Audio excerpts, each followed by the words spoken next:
All right, what is up, Macomb? My name is Matt, and it's that time. It is C4 Sports live from 88.3 The Dog. Be sure to tweet at any of us during the show. For me, it's at LManMatt93. And I'm Ryan, and it's at Mason_IL Chief. And you already know it's Darius Hawkins, and y'all can get at me at _Hawk_13. Adam will be joining us a little bit later in the show. He just tweeted at us, letting us know that he is late, being held up by Western Illinois baseball practice. So whenever he comes in, we'll let him jump right in, and he has that inside scoop for Western Illinois baseball. So if you want to hear that, be sure to listen to the show, because that'll be coming up later whenever Adam gets into the studio. Real quick for Western sports, what's going on to end this week. Friday, April 25th, track and field will be at Arkansas State in Jonesboro, Arkansas. That's an all-day event. Women's tennis is at Fort Wayne, but it'll be played in Denver, Colorado at 11 a.m. Baseball is playing Fort Wayne here in Macomb at 3 p.m. Men's tennis is at IUPUI in Denver, Colorado at 3 p.m. Softball is at North Dakota State at 3 p.m. and 5 p.m. doubleheader for the girls on Friday. Saturday, April 26th, softball once again is at North Dakota State from Fargo, North Dakota. This is at 12 p.m. Baseball has another game against Fort Wayne here in Macomb at 12 p.m. Men's soccer is taking on Quincy, right here in Macomb at 1 p.m.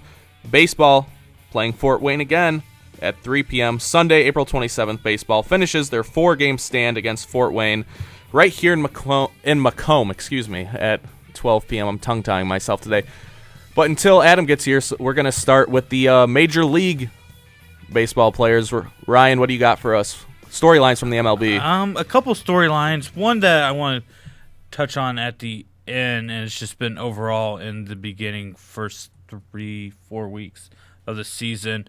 But a big one that happened last night, Albert Pujols hits his 499 and 500th home run, and it didn't get much recognition. I did not watch SportsCenter. I was at work last night. I don't know when it showed up on the storyline, but in this post, and I guess still going on, steroid HGH performance era baseball is going through, it doesn't surprise me that it didn't get much publicity. But also he's on the West Coast, and that just doesn't get much publicity anymore either. I mean, they're competing with the Dodgers, so it doesn't surprise me. Being a St. Louis Cardinals fan, I'm happy for him, but it would have been really nice to see that 500th in a Cardinals uniform instead of an Angels uniform. He's in Anaheim, though, which is kind of by L.A., so don't you think it would get a little bit more press conference? Not like we're talking, like Arizona or Seattle or something. He's in right by L.A. Yeah, but they've been kind of like the younger brothers always with the Dodgers. I mean, they're both competing with trying to see who spends more money on players.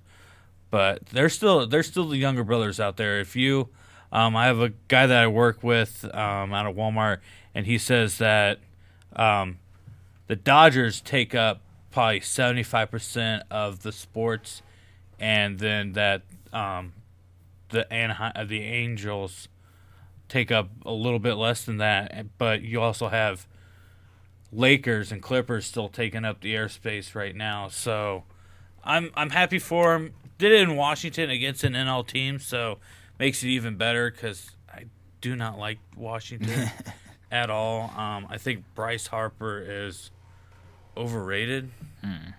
He's a great player. But he bulked up this year, and he's still batting under 200, or if he's still at 200, I don't know that right now.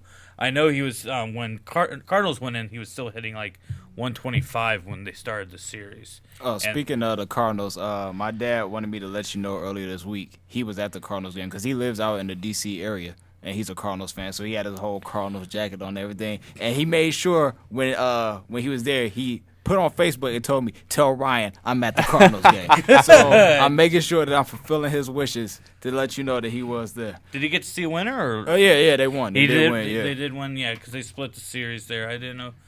Yeah, that's good. I'm getting Well, what baseball out in team does he roll with? He's a Cardinals fan. Okay. Yeah.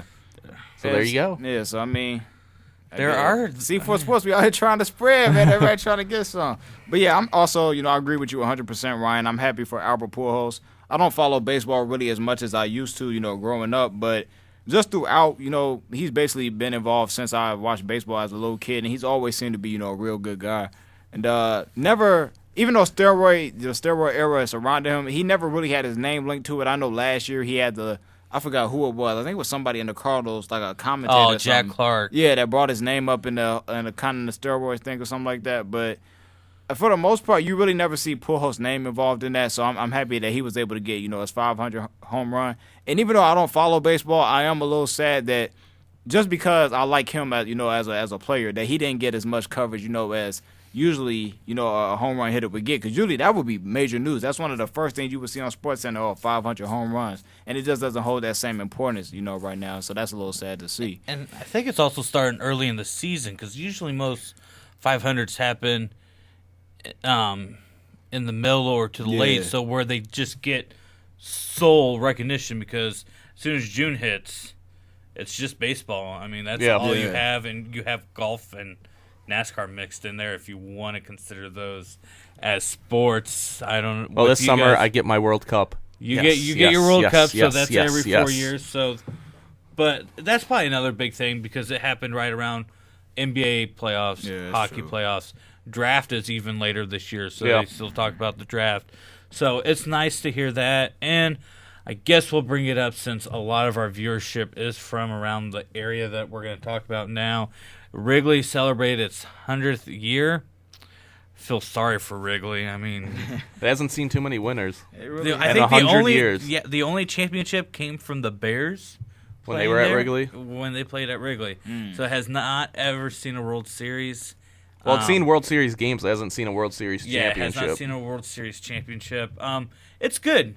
It's very rare to see stadiums last over 100 years. Very true. Because I think we were looking at this with older stadiums. I don't know if it was with you guys or with somebody else. I think Fenway's just a couple more years older, like 2 or 3 years older than it is. Than Wrigley. I think it's about 3 years older, because I think I went back in summer 2012 and I took a tour of Fenway, and I think that was the year after they celebrated their 100th anniversary for the park. I mean, if you ever see those two teams move out, you'll see upgrades, but they need to stay that way, because if the Cub fans would probably burn Chicago to the ground again if they decided to open up a new stadium, because they're having problems with them building that whole new Titantron out in left field. Yeah, a lot of people are having problems with that because it's taken away from the great atmosphere that Wrigley has to offer. So they did lose, which I think it's a little funny. Seems like every big thing that happens for the Chicago Cubs, they lose. So it makes it even a little bit better. So have you guys ever gone to Wrigley? I've been to Wrigley, I think, once, and I barely remember it. I was a very, very young child, and I went to a Sox-Cubs game. My dad took me, and I vaguely remember sitting in the stands at Wrigley Field. Vaguely. I just remember, I think there was a pole kind of blocking our way, and I was just sitting there as a little kid like, how am I supposed to see with this pole in my way? And I'm like, that's Wrigley. Yeah, I've been to Wrigley one time, and I barely remember it. I've been to so many more White Sox games. I remember perfectly White Sox. I've had the chance to go to the National Stadium, out in D.C. I've been there twice. I've been to the Anaheim, Angels Park. I've been there twice. Been to Jacobs Field. That was back when I was a Cleveland Indians fan, so that had a special place for me. I remember all those Wrigley. I've been to Miller Park. I remember that, too. Yeah, that's where that's one of the places I want to go. But the Cubs, barely remember. I can't tell you what year it was. If Sammy was still there, I can't tell you anything. I just remember it was my dad, it was my brother, and myself. That's all I remember. I don't remember nothing else besides that. I mean, for me, I've been to tons of White Sox games. There, I say around 25. I normally go to a couple a year. I know I'm going to one pretty soon with my girlfriend. And normally I go with my dad once or twice a year as well. And I've gone to countless with him, where he would take me, my brother, and even my cousin Nick. So I could tell you U.S. Cellular Field real well, and the wonderful area that it's in. But Wrigley, I don't know too well. I see a little sarcasm. The great level of sarcasm in there. But but tickets are usually cheaper at U.S. Cellular, big time. Probably you can get pretty good seats. The White Sox have been a better team for a long time, even though right now it's not saying much, but The Cubs are always been Chicago's baseball team. Even when the White Sox won in 2005, Exactly. I mean, there was a ton of Cubs fans rooting for the Sox just because the city of Chicago hasn't seen a baseball championship since it had been like 80-some years since the Sox had won. I think like 85. And even a lot of those fans were Cubs fans just cheering for Chicago in that one. So the Cubs, I mean, I'm a big Sox fan, but I can admit that the Cubs, I think they will always be Chicago's team just because of the tradition and history that is with the Cubs. Even though the White Sox, I think they have an underrated history and an underrated tradition. It's a lot better and deeper than people think.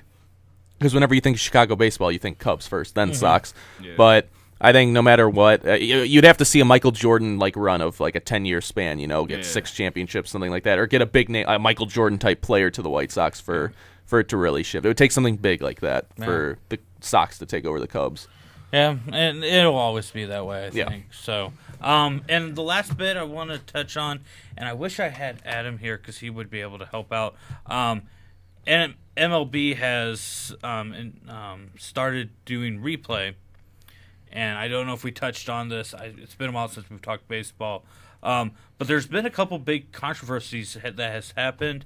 I can't tell you what all can be reviewed and not be reviewed, but there's a couple there's a couple plays that happened in New York's at Yankee Stadium that a coach got thrown out of the game for arguing it because the videos that are sent to New York City's, I guess, war room. Yeah, like in hockey. Like in hockey, they have a war room.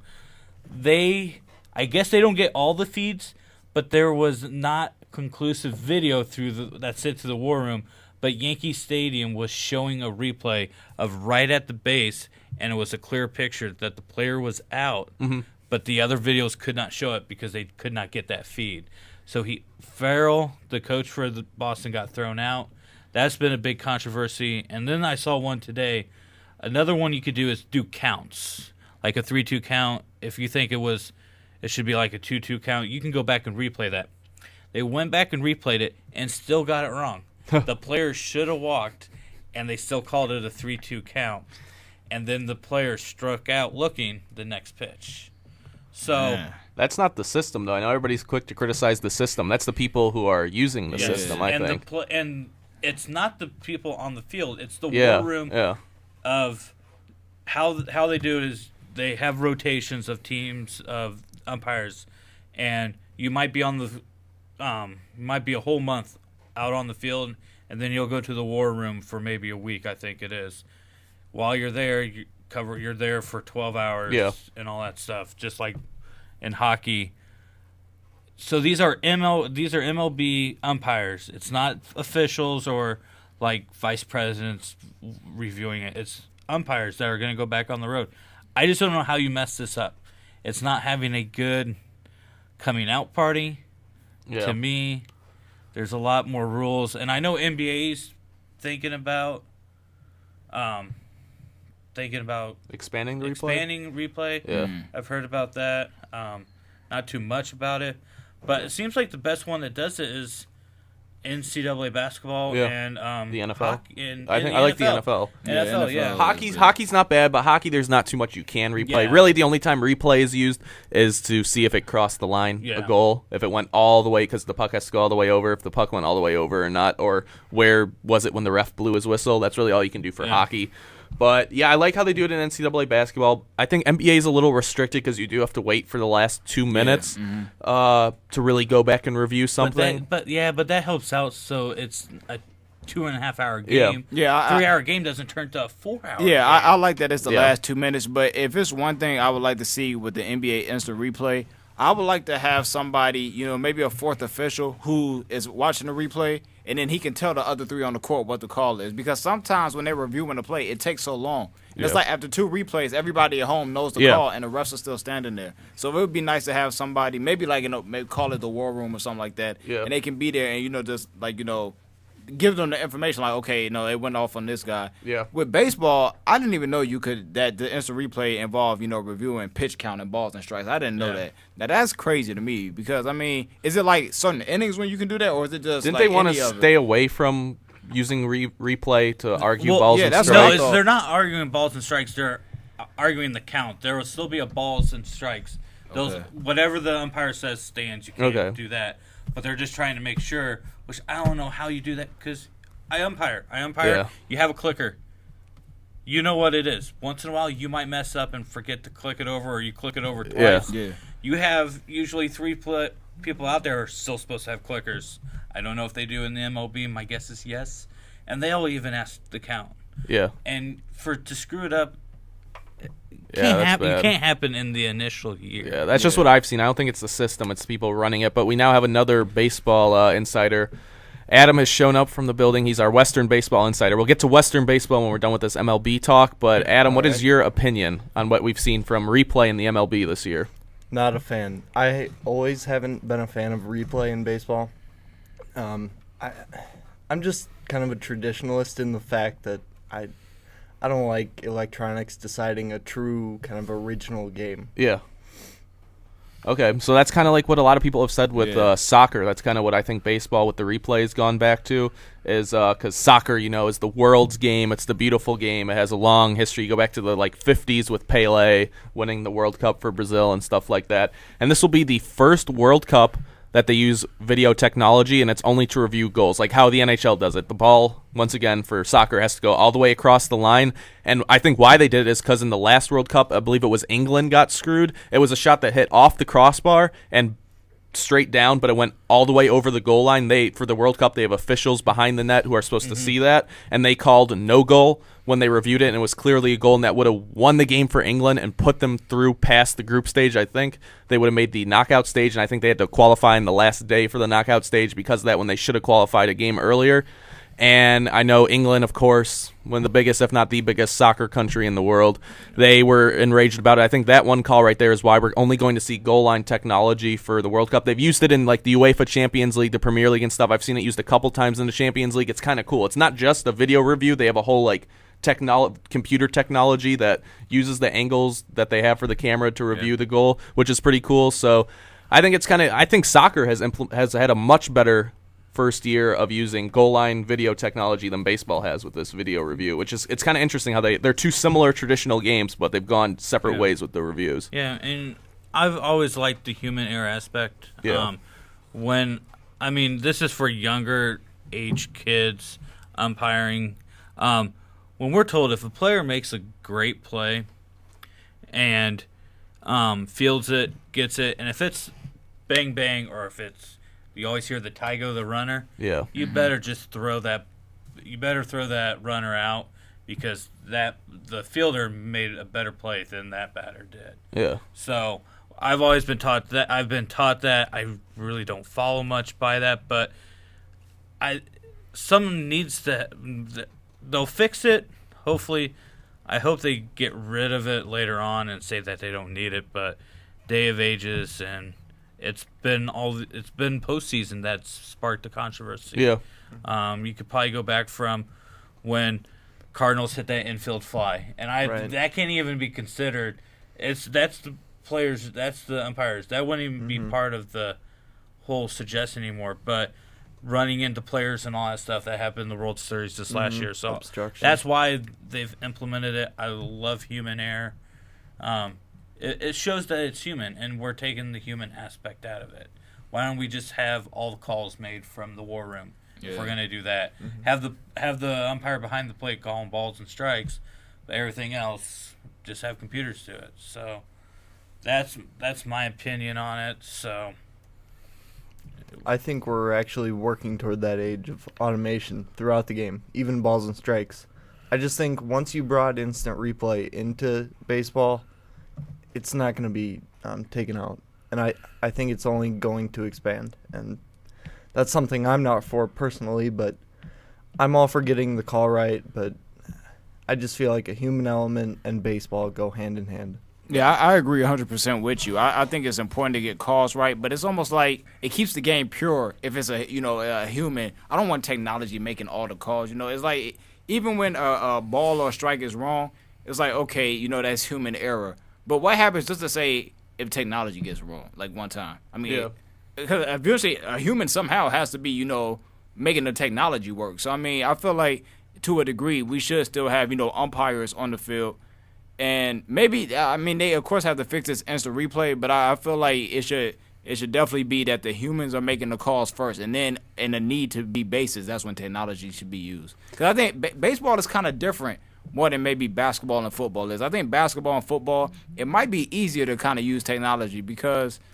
I don't know, it seems like more of the games are more similar. With baseball, we talked about how, it's different dimensions and ballparks, and then you have to look at, the lighting and the time of day when games are played. So it's probably better for, humans more. I sound like I'm an iRobot or something. I keep saying humans, but I feel like it's better that humans, operate baseball maybe more than other sports should.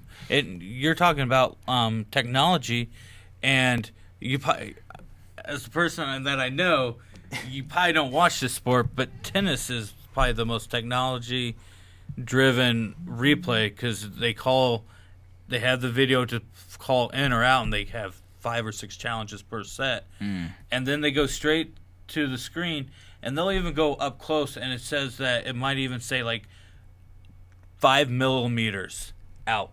Don't know how they determine. I think soccer uses the same technology. It's where they take it's computer based. At least for soccer, I think tennis is the same. Soccer based it off tennis, where they take all the camera angles they have and they put into a computer program, which runs like a mathematical equation and basically somehow takes the angles of the ball with the line, and it's able. Then they do an overhead view based off like what the computer did, and it shows you where based off all the angles the computer has where the ball hit. Based off those, I think it's the same type of thing. Yeah, and that shows you there that there's some that just need to stay away. Yeah. I mean, especially with tennis and soccer is okay. It looks like it's working. Yeah. But I'm just waiting for that first controversy to come apart. I think with soccer, at least speaking from that, it's going to be fine because the only time video replay is used is for the goals. And there's no reviewing calls because soccer. I mean.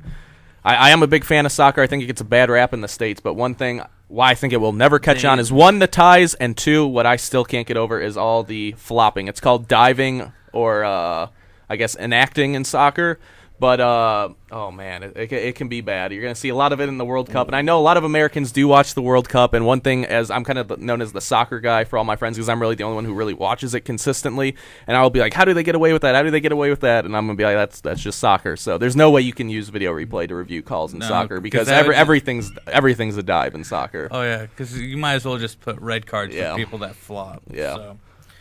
So since we have Adam back with baseball, I don't think we got to discuss the big win that happened last week. Yes, last Tuesday. Last Tuesday, winning in 10, right? Winning in 10, yes. Basically, we went up 6-2, and I want to say Iowa just kept kind of chipping away. Tom Constant did a good job starting the game, only allowed 2 runs, 5 1/3. So he pitched well, which is good to see. But we hung on. We made a crucial hit when we needed to, and a redshirt freshman, Robbie Nunn, came in and closed the game for us, 1-2-3 in the 10th. So definitely good signs out of that game. Good signs. What was Iowa's record before that game? Even though it's a Big Ten, and that's a great win no matter what, even if they're 11th, 12th place now in the Big Ten, it's still awesome to be a big school. 500 record at least, or I want to say they were 20-13 going into the game. I haven't checked the Big Ten standings, so I don't know where they are in that regard. But it was a big win. Our head coach was an assistant there before he got the job here, so him going back and him being 1-0 officially over his former stomping grounds is a cool thing.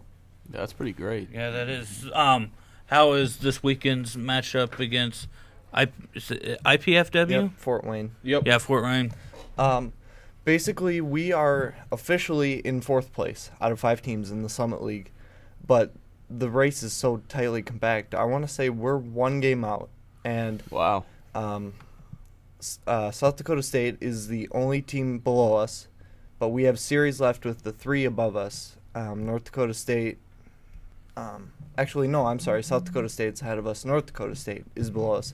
We have series with Fort Wayne, South Dakota State, and Omaha. So, but Fort Wayne is very improved. They're a team that'll hit the ball out of the park. They can beat you with their bats. We actually put 21 runs on them the last time we went there. So that was the 21-14 game? Yep. Yeah, the football game that wasn't a football game. Yeah. But we can beat them with pitching, and we can also out-hit them, which is something we didn't do early in the season. We're getting the key hits now. I mean, I didn't see the game. All I saw was your guys' highlights from that Iowa game, but that's definitely a win you guys can take momentum into for the rest of the season. Mm-hmm. So do you have any more out-of-conference opponents, or is it all Summit League play now? We have Illinois State coming in here next weekend for, I want to say, 2 or 3 games, and that's not conference. We played them earlier in the season in Bloomington, got beat by both in both games, so looking for a rebound there. But they're a Missouri Valley team, and the Missouri Valley has a very good rep. Wichita State has made the College World Series. Evansville, Northern Iowa. So teams that have gone pretty far and are good programs are in the Missouri Valley. So we're looking to make a statement out of conference. Based on what you've seen from this year, who would you say has been your guys' best player on the Western team? If somebody wants to put a name to a face. I'm gonna say our right fielder, Neil DeCook. He's a senior, Kankakee, Illinois. So I think he's really heated up lately. I want to say he had a stretch where he had 5 straight 3-hit games. So he's just been tearing the cover off the ball. It's kind of close. Some guys have really stepped up. Our reliever Tyler Owings, submarine guy. Changed his delivery this year and has been very successful. Tanner Glore, another senior, third baseman. He's in the running too. He's been consistent all year. He got the big go-ahead hit against Iowa. So there's a bunch of really good candidates, but I would have to go with Neil. I think the final question I got for you is basically, where do you see the team going for the end of the season? Is there I don't really know how the college baseball works too well other than the College World Series, but do you guys have a conference tournament or something like that? How do you think you guys will do in the postseason once the season wraps up? I'm not sure. See, it's kind of tough to call because the Summit League is so tightly compact. Yeah. I mean, anybody can beat anybody. North Dakota State didn't have a win before we went, or a conference win before we went up there and lost 3 out of 4 last weekend. So, and we beat 3 out of 4 against IPFW at their place. So anybody can beat anybody. So don't be shocked if a 5 beats the 1 or a 3 wins it all or we win it all or any of the teams win it all. So it's parity. It's baseball. So anybody can beat anybody. Yeah, I think that's all I got from my end. Yeah, just one more thing. I did look at the standings. Iowa was roughly 20-14 maybe. They might have won a couple games over the weekend before. So, I mean, that's a good win, and they're 5th in the Big Ten right now. So that's a very good win for Western Illinois baseball. So hopefully you have a good weekend here at Macomb. So maybe go out there and see a game if I'm not too busy. Yeah, definitely. I think I'm going to be you guys have it on, I think, WIU TV this week, and I think I'll be working the broadcast for that game. Yes, I believe we are. So I think that's going to take us to our first break as we wrap up baseball talk here. We got the Western Illinois insider, Mr. Adam, right here with us, straight out of baseball practice, too. That's right. So when we come back, we're going to be talking NBA playoffs. So I think the rest of our show is all playoff talk, both NBA, then we'll go into NHL playoffs. So you're listening to C4 Sports, the very best in sports talk right here on 88.3, The Dog.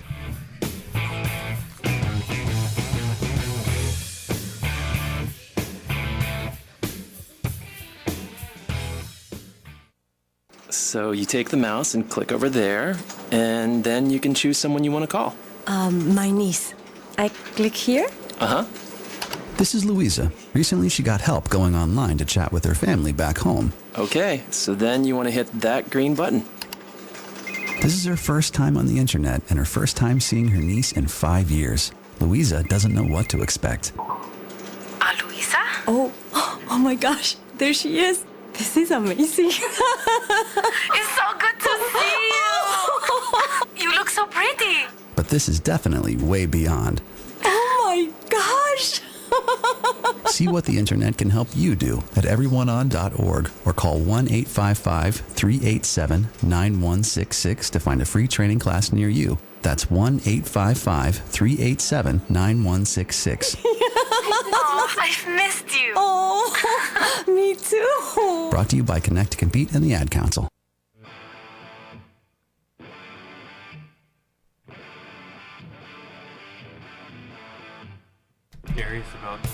All right, welcome back to C4 Sports right here on 88.3 The Dog. We're talking NBA playoffs now.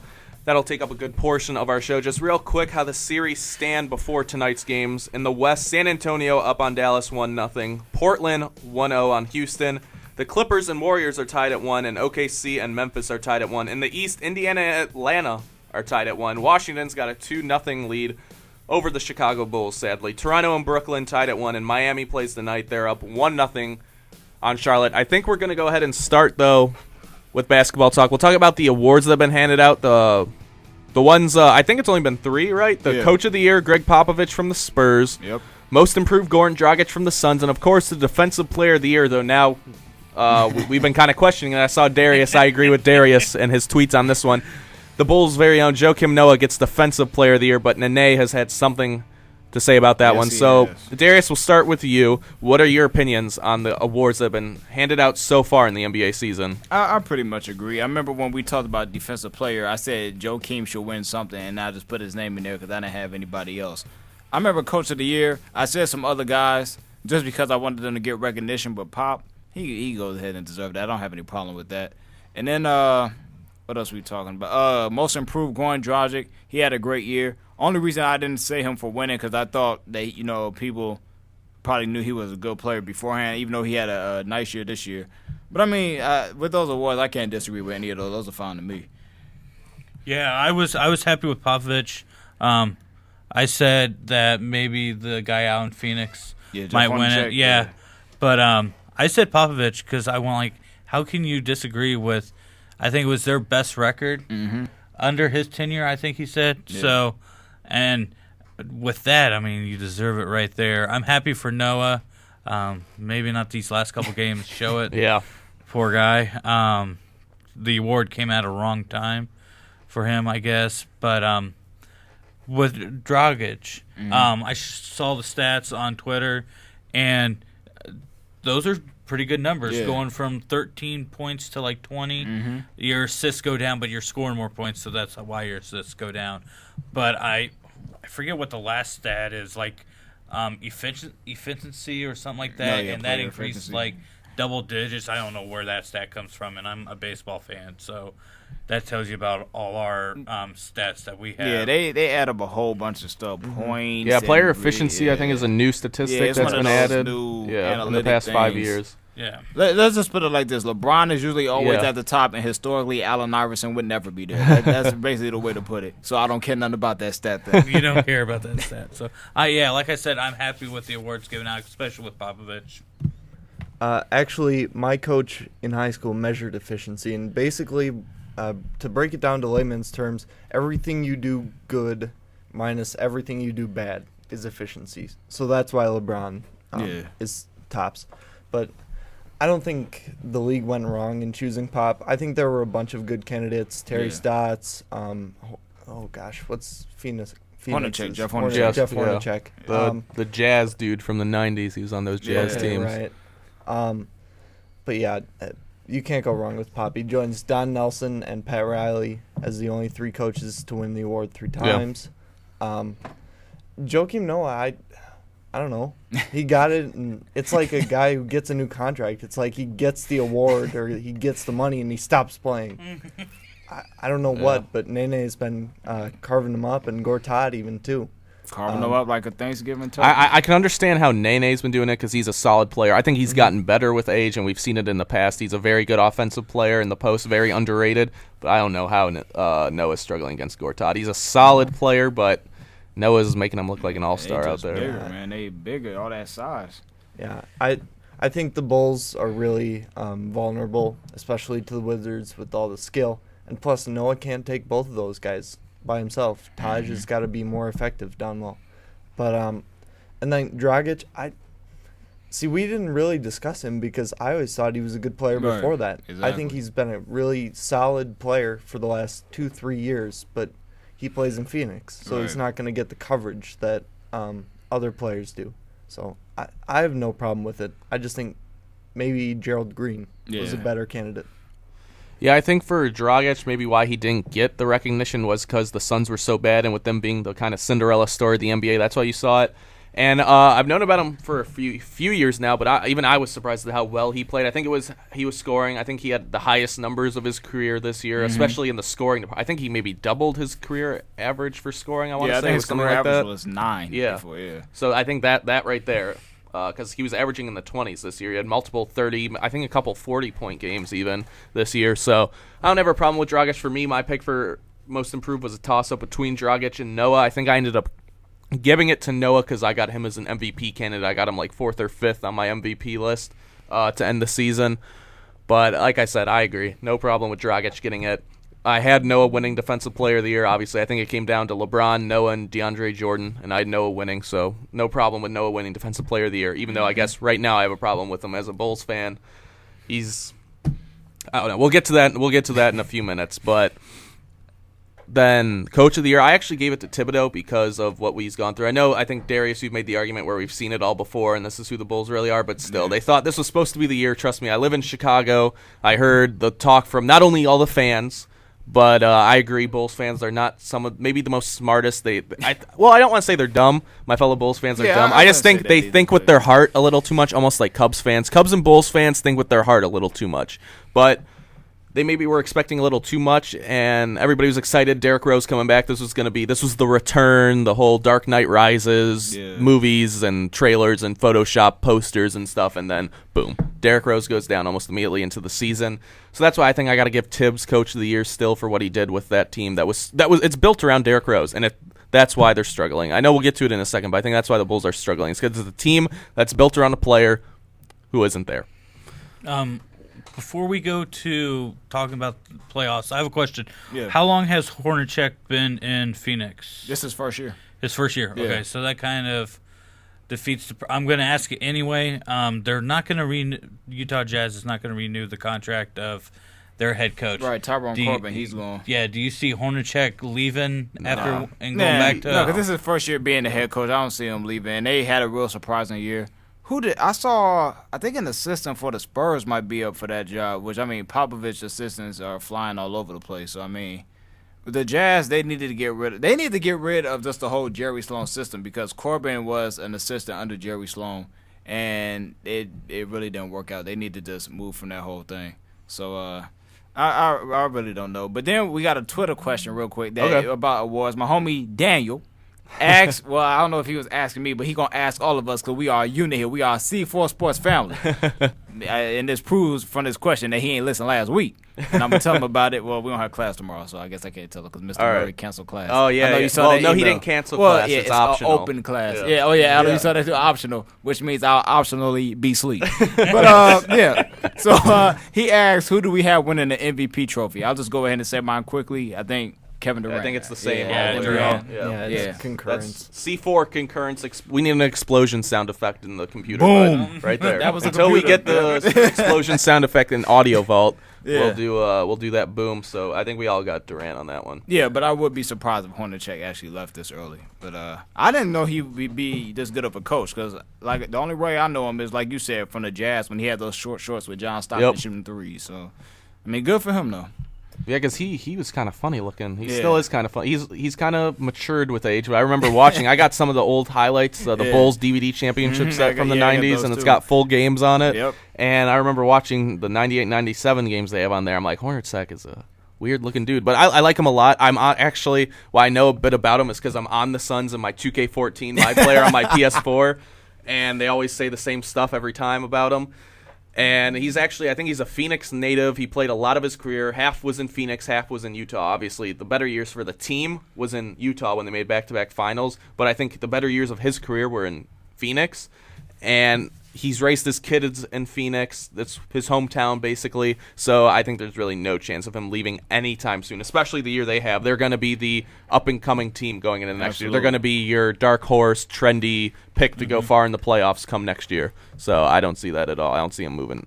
5 years, 6 years, I think he's going to be there. I think we can talk about some playoff series now. I, of course, want to start with the disappointing Bulls and Wizards series. Luckily, I've been much more, basically completely emotionally invested in the Blackhawks playoff series and the NHL playoffs in general, but I have watched in full both of the Bulls playoff games, and they have made me sad.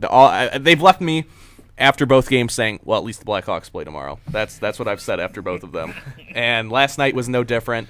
I'll let you guys start, but my thought, I tweeted it last night, so if you follow me, you saw it. It's just the Bulls' offense is atrocious to watch, and it's because they don't have Derrick Rose. I've said it all year as a Bulls fan. I've told Bulls fans who say they're going to upset the Heat, upset the Pacers, blah, blah, blah.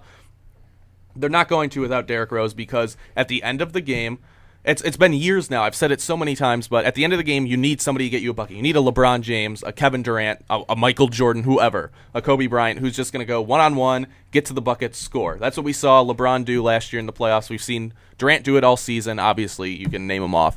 The Bulls don't have that player. When you have Kirk Heinrich and Taj Gibson taking the majority of your shots in the fourth quarter, you have no chance in playoff basketball, where the Wizards have Bradley Beal and John Wall, two great scorers. And it's been all year. And I harken back to like the 2011 series why the Heat essentially swept the Bulls was because with LeBron on Rose isn't going to score. LeBron completely shuts him down. We've seen that Rose's whole career. He can't score against LeBron. So with LeBron shutting down Rose, when Rose is healthy, they don't have anybody who can score. That's why they played the Heat so tough, but they always ultimately came up short because the Heat have LeBron, and at the time, Dwayne Wade, who could get your buckets whenever they want. The Bulls had nobody, and that's my initial observation from the games. Man, I don't even know where to start, man. Joakim Noah, Defensive Player of the Year, who can't play defense. I mean, getting lit up by Nene. You talked about, Nene. He's good. Maybe he's gotten better with age. Of course, me being an NBA fan, and at one time I used to be a Denver Nuggets fan, like my favorite team when AI was there, and I used to like Melo. At one time Melo was my second favorite player in the whole NBA. But I mean, he changed. I didn't change. I'm still the same. So he changed, and he went away from being one of my favorites. But so I like Nene, even back then. But the way he has played, I've never really seen him play this way, unless it's like 2K and I'm controlling him. Like he's just going crazy, lighting Joakim up. And I just have fun with it. I have fun, like bothering Bulls fans. Yeah. Because, I mean, we're from the Chicago area, and me not being a Bulls fan, let me say this right. I don't like any Chicago teams, period, but the Bulls, I actually have a like for them a little bit. That's the only Chicago team that I actually have, a little bit of a care for. Even before Rose got there, I like them. But I like bothering Bulls fans. I don't know. Maybe, there are words that can't be said on the radio that describe me. But, I mean, hey, I kind of like being that way. I understand because as a Bulls fan, I can step back and look, especially because I've been less emotionally involved with them this year. And also when they play the Heat, I'm split between them and LeBron. So I'm kind of taken back from the team. But that's what I say about Bulls fans is they think with their heart instead of their head a lot of the time. Yeah, so every time Nene scores, I just tweet, Nene in all caps. When Bradley Beal scores, Brad Beal get buckets, just stuff like that. I just like bothering fans. First, I do like Brad Beal, though. I wanted him to have a nice series. The Bulls, like you said, I mean, basically, it's really nothing to say. Like, you watch the games, we all know the problem is they don't have any scores. Kirk Heinrich, you give him the ball in the fourth quarter, you might as well throw the game away. He's not going to score you any points. DJ Augustine was the leading scorer last night. He's not going to have 20-some points again the rest of the series. The Bulls, the series is over, just so we all know. I just want to make that clear. The Bulls are not coming back unless Michael Jordan just is reincarnated with Scottie Pippen and Dennis Rodman and Horace Grant, even though they weren't even on the team at the same time, and B.J. Armstrong. Everybody got to come back. Phil Jackson got to step down from the Knicks and come back to coach the Bulls again. Like, they're not coming back from this series because they're going to have to win at least one on the road in these next two. I think they'll win one on the road within the next two, but I don't think they'll win two overall in Washington. The scoring is struggling. And watching stuff like this, that's when, like yesterday, I'd be like, okay, that's why y'all want Carmelo. Yeah. That's why y'all want Carmelo, because you struggle to score. And like you said, even when Rose is healthy, LeBron takes him out the game. Yeah. So even if Rose is healthy and they were playing the Heat, it would be kind of the same thing. Carmelo makes LeBron work. So maybe y'all do want Melo, which is going to bring other problems, but the Bulls are done. And I'm just going to keep laughing at Bulls fans, as the series goes on. I'm going to keep on tweeting about Brad Bill. Shout out Brad. He listens to the show. He said that to me. He sent me a text after, his nice fourth quarter performance yesterday. And see, that's the thing. Let me say that. That's the last thing. The Bulls were up like 10 in the fourth quarter. Yeah. And one thing that was said after game one was that the Bulls struggle from coming from behind because they're not a scoring team. But if they're winning, because of the way they play defense and their toughness, they might win the game. They were up 10. And John Wall didn't have a great game. He had like 4 fouls in the third quarter. Yeah. Nene wasn't going off like he was. And Brad Bill, to that point, wasn't really doing nothing. And all of a sudden, Bradley Bill drank him some Space Jam juice, and then just went off. So, I mean, the Bulls, you're done. Well, I think to talk to that, the Bulls always prided themselves on being the hustle team, like Joe Kim Noah's team. Out-hustled, and man. They were out-hustled. Every loose ball went to the Wizards. Like, the Bulls, they were diving on the floor, but they would dive on the floor and either be a jump ball from the Wizards who dive right there with them, or the Wizards would end up coming up with the ball, getting a timeout, something like that. So I think the Bulls have just been outworked and out-hustled. The Wizards have just wanted it more, I think.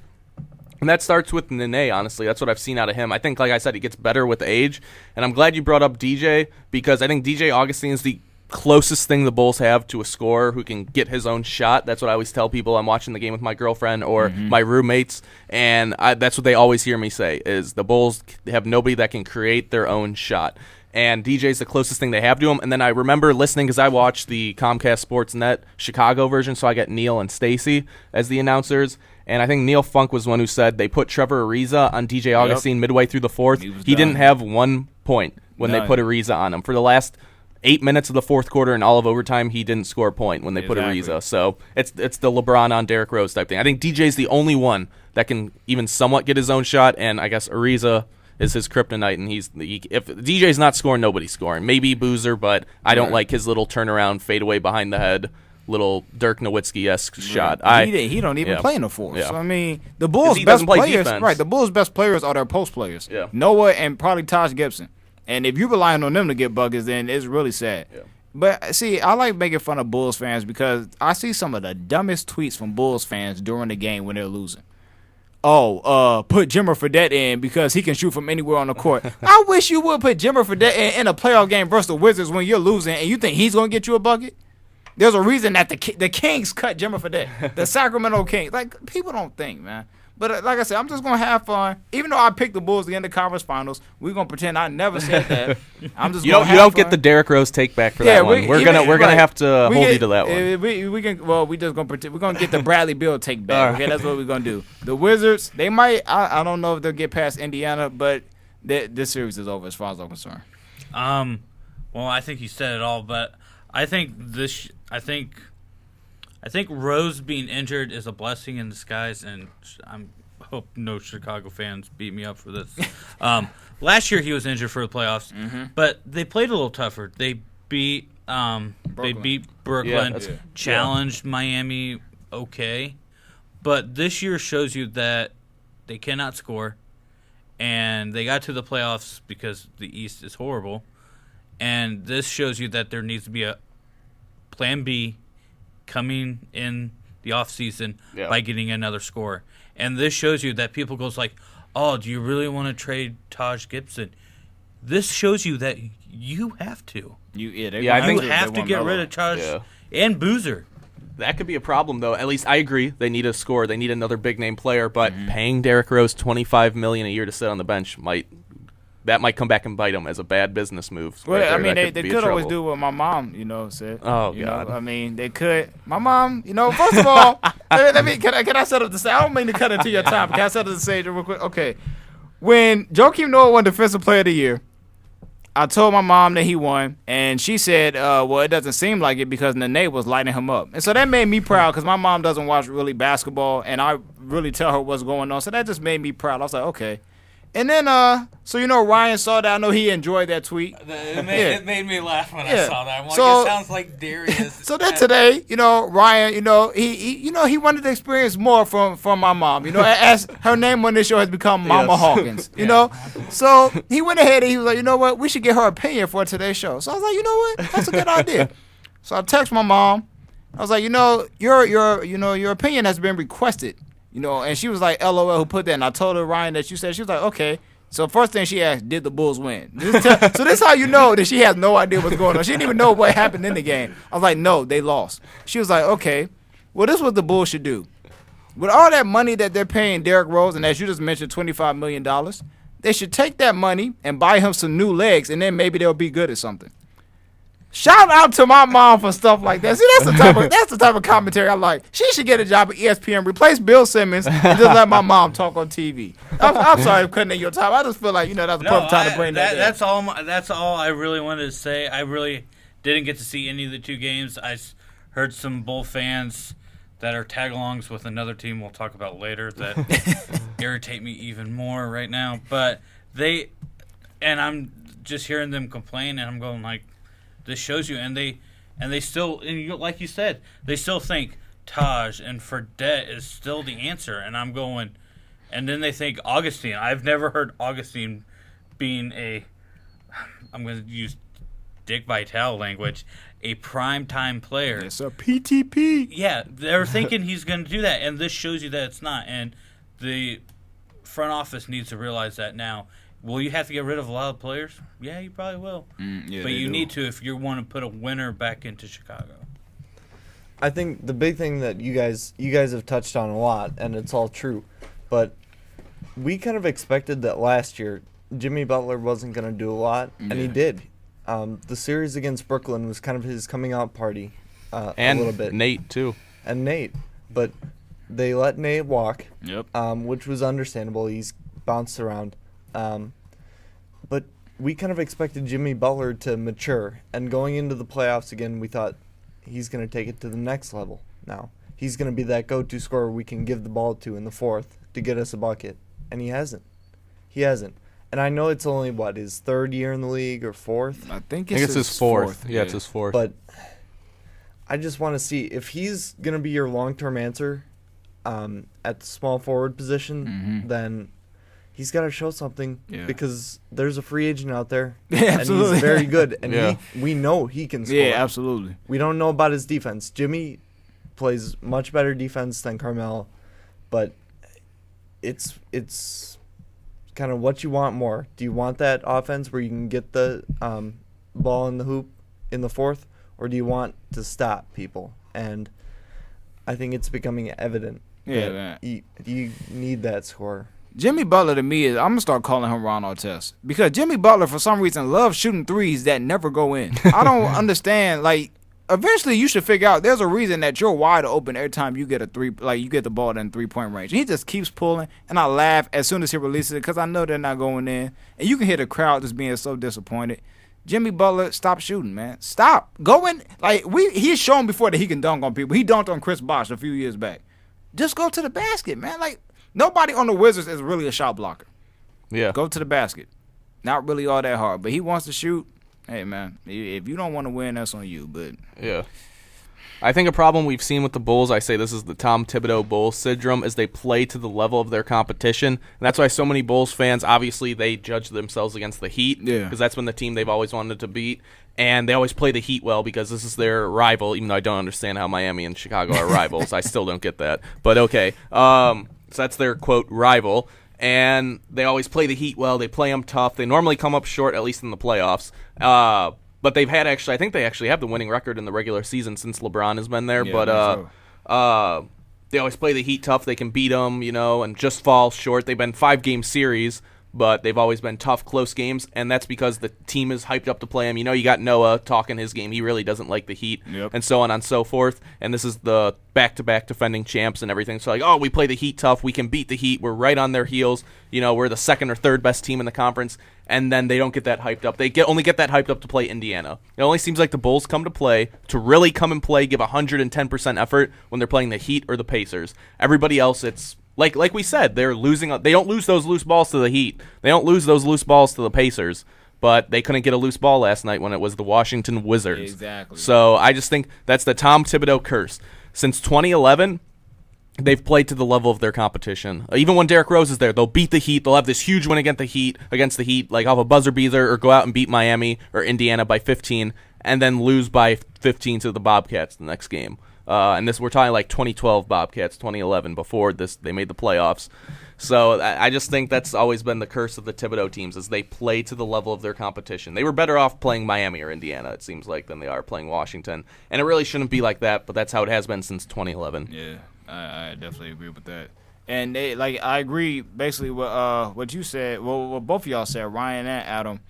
They have to get a scorer in there. Even if it's not Carmelo, you have to get a scorer, because even with Rose, it's not really enough.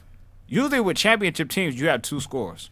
That Rose is not enough, and the defense is nice and all, but when the playoffs start, all you got to do is double team Rose. Yep. He has nobody to pass out to shoot the ball. And he's always struggled on the pick and roll with Derrick Rose. He has turned the ball over so many times because they know he's deadly coming off the pick and roll, whether it's passing or taking it to the hoop. And that's how the Heat, another thing the Heat do well. Yep. Just watch Heat game tape against the Bulls in the playoffs and you'll be good. It's just they hedge Rose, double team him, and then turnover every time. It's a struggle. And they've gotten rid of basically all the shooters they had when Rose was there. But by the time Derrick Rose comes back, he's not going to even remember probably who his teammates are, besides Joakim, because the team is so much different than it was 2 years ago. Lou Wall's not there. I mean, who else did they have 2 years ago? They had C.J. Watson and all them go. Yeah. Boozer probably won't be there next year. They had, what's his name, that little John dude. Oh, yeah, John Lucas. Yeah. None of them got – and, I mean – just thinking about that Bulls team when they played the Heat, people really thought the Bulls had a chance. John Lucas was on the team. Yeah. Oh, man. The Bulls are funny, man. The Bulls are funny. I don't really know how they're going to fix this problem, because I don't know if they're going to pay Melo. Yeah. The Bulls, historically, they don't like paying people. Jerry Reinsdorf does not like giving up money. And they're going to have to pay, and then they're going to have to give up Taj Gibson, like I said. But they give Derrick Rose $25 million a year. Which, I mean, I really don't want to, sound like I'm talking bad about Derrick Rose, but I mean, it's kind of hard not to when his team is doing stuff like this. And he's basically, the last 2 years, hasn't done anything. Since he got his contract, like you said, you get the contract, he's not doing anything. So, hey, Bulls fans, I mean, watch the Blackhawks or something. Go ahead. Just go ahead, watch the Blackhawks, have fun with that series. The Blackhawks got to win in Game 3. Just go ahead, just put all your effort into that, because this series is over.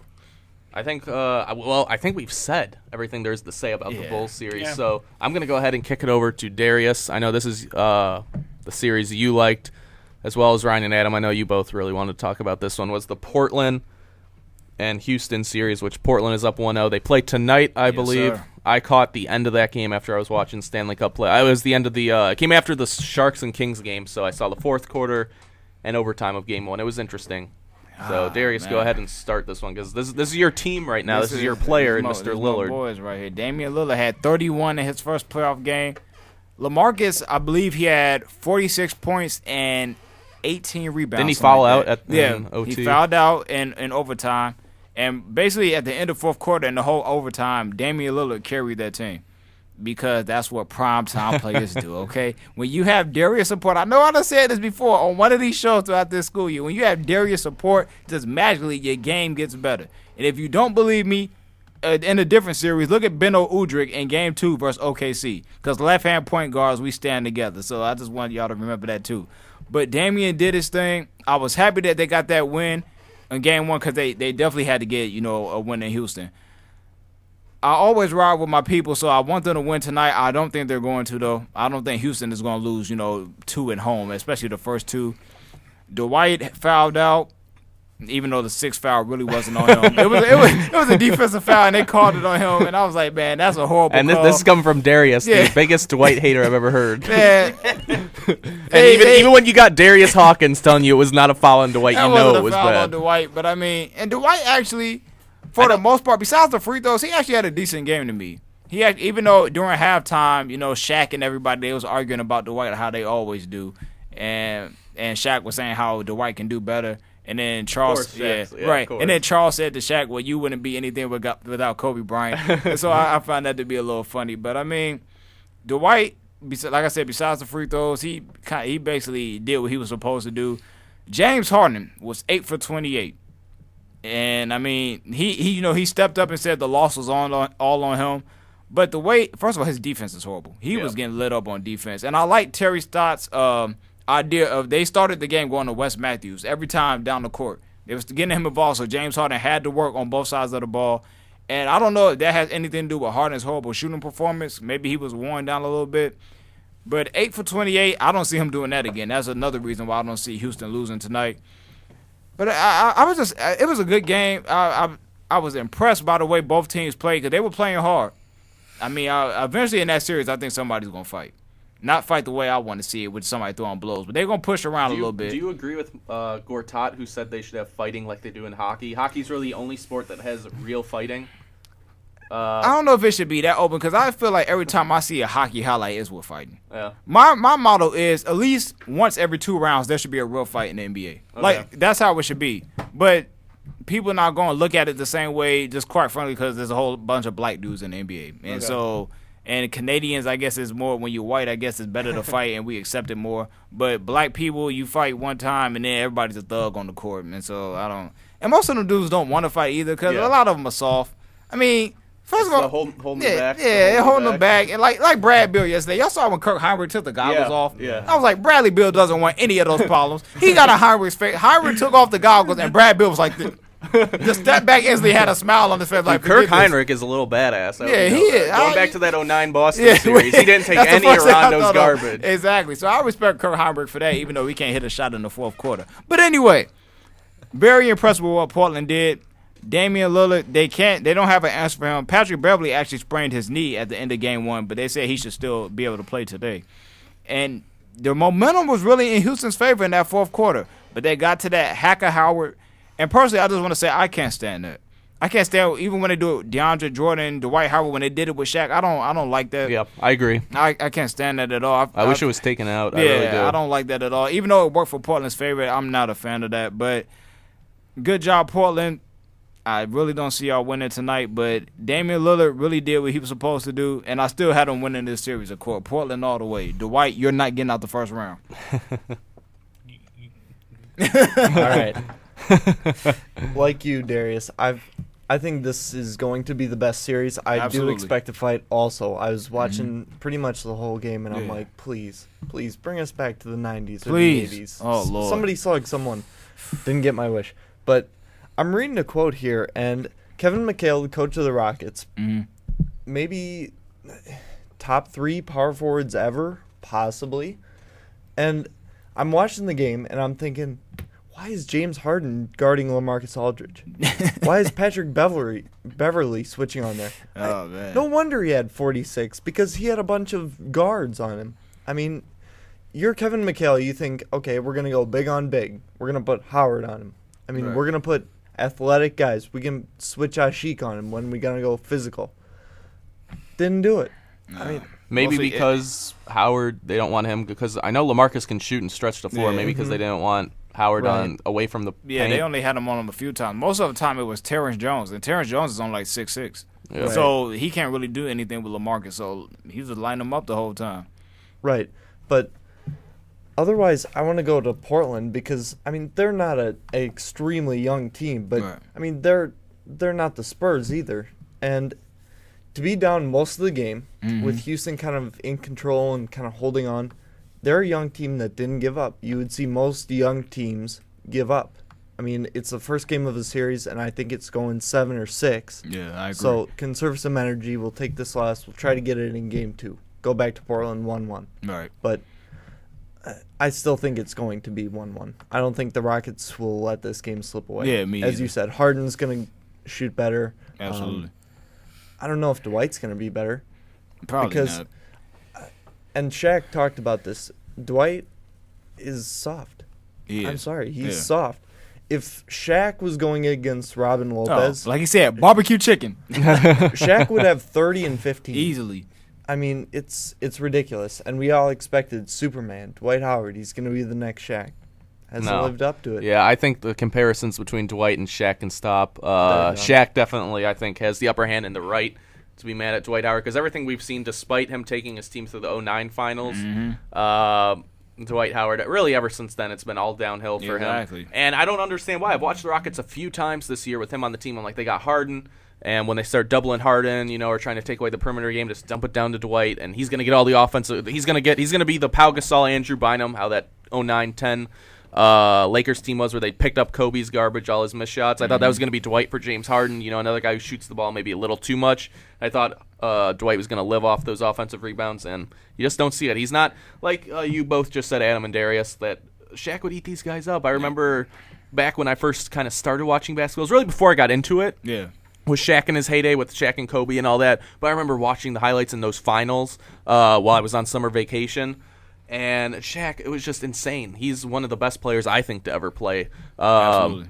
I think I got him at a top 10. I think I'm on at 8 or 9 all-time because of the dominance he had. Right. And that's not Dwight Howard. It's not. Shaq just would instill fear upon people. I remember I've watched the tape. I remember watching, and this guy was a force of nature.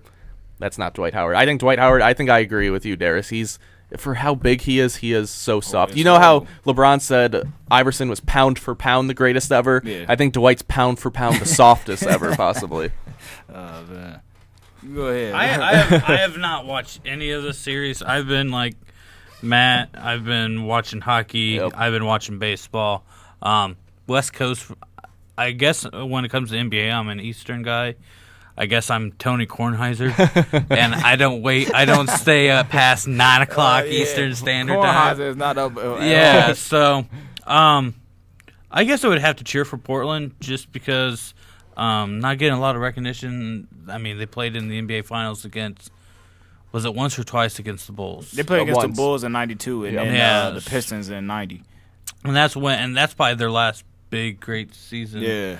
I mean, with Drexel, and that guy could play. That's the last time I remember them being relevant. So it'd be nice to see them do well. Like I'll take your advice, and they won't win Game 2, but I'm gonna say they will. They're gonna. I hope you're right. I want to be wrong in this. They'll shut up Howard again, and I guess hack. Maybe just start hacking in the first period and just put one crappy player out there to guard Dwight and just hit him. So you have the bench for a reason. You're probably not playing 3 or 4 of those guys. Yeah. So might as well do that. That's one of Portland's weaknesses, though. To me, is their bench. They don't really utilize it a lot, and then I kind of see why. Because some of the guys, they really just don't play a lot, and you can't trust them at this point because it's kind of too late. But Chandler Parsons, I think, is another guy who's going to make a big difference because he played well in Game 1. He started off very hot, and Portland doesn't really have an answer for him because Nick Batum really has to guard James Harden because Wes Matthews can't do it. And so if you put Matthews on Chandler Parsons, either way, Chandler is going to really have a good game. So I think it's really going to rely on him, and probably Harden is going to end up getting his shots to fall later on throughout the night. But I don't know. Like I said, I hope you're right. I hope Portland does win. I want to be. It's certain things that I like being wrong about. Like I said, Derrick Rose is never going to be the same. I hope I'm wrong about that. So, I mean, go ahead, Portland. Go ahead and win. Maybe Dame, if you want to. Go ahead and drop 40 if you want. Let's just keep this going. And then, as y'all know, I'm just going to keep tweeting Dame the whole night until I'm either in Twitter jail or the game goes off. That's how it works for me during the playoffs. I think we had one more series to talk about. Do you want to talk that? I know, Darius, you want to do Indiana, Atlanta. Good old Indiana. So yeah, I didn't see Game 1 at all. I saw the highlights of Game 2. I didn't even know Indiana lost till yesterday before the game. But that, honestly, the way they've been playing the second half of the season does not surprise me. The Atlanta Hawks, of all teams. We talk about the Bulls not having talent or scoring. I think the Hawks are even worse than the Bulls in that regard. They're probably the worst team to watch in the playoffs is Atlanta, but they took Game 1 in Indiana. I've been to Conseco Fieldhouse. It's been renamed since I've been there. Yeah. It's something now, but that was the original name. Yeah. Bankers Life. Yeah. But when I was there, it was Conseco, so that's what I always remembered as. Yeah, It's a very that's nice. It's a very nice arena. It's got a great atmosphere. It's kind of similar to OKC when the Pacers are good. That kind of almost college atmosphere. What can you say about the Pacers right now, Darius? Dropping Game 1. I know they responded well last night, but it's 1-1 going to Atlanta when it should not be. All I know is, talk about great atmosphere, you could get a ticket for $10 last night for last night's game. Really? Yeah, because Indiana, I know somebody who lives in that area. He tweeted on the show before, but they don't, fans don't support the Indiana Pacers. People just don't show up to the games. I'm sure, back, when it was Conseco, when they had Reggie Miller and Jermaine O'Neal. But I think after that Malice in the Palace, ever since then, they've never been able to get back to that, same fan level. Indiana, man, I want them to lose to Atlanta now. Yeah, and I do too. I was one of the people who did not want Atlanta in the play. I wanted the Knicks to get there because even though I don't like Melo, he's going to put on It's the show good in the TV, playoffs. yeah. He's going to drop 40 at least one of them times, and I like seeing players score. Jeff Teague was playing well. They got that dude that looks like the child of what's his name, Carlos Boozer. Well, they and got a Marcin player on their Gortat, team who has that emoji Antic guy. tattoos. Oh yeah. I don't know who that was, but I forgot his name. His last name is Scott or something like that, and that was, we don't have to talk about him. Clearly, he's not too bright in the head. But yeah, they had that Antic dude who some people think is Carlos Boozer because they look kind of the same from far away. Paul Millsap got a 3-ball. But it's not even about the Hawks. Indiana's just falling so far off. I mean, we had a discussion. It doesn't even seem like too long ago, and we talked about who's the best team in the league. And we say Indiana.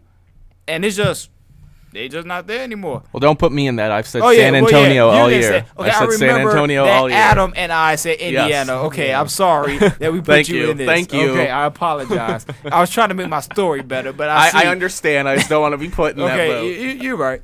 And then the story came out today that before game 1, Lance Stevenson and Evan Turner got into a fight before game 1. Paul George go fishing after their big loss and everybody ripped on him? It's a whole bunch of idiots on the team. Why would you go fishing? Out of all the pictures you could take, everybody on TNT, when somebody loses, they say you're going fishing. So after game 1, and you just happy to just be going fishing, huh? You couldn't go to Six Flags or something? I mean, bowling? No, we had to go fishing. And take a picture and smile and hope to fish. So he can have, they're going to end up using that picture when they get eliminated. Yeah. I hope he knows that. But Roy Hibbert, even though they won yesterday, I saw the first half last night, he was horrible then too. Roy Hibbert.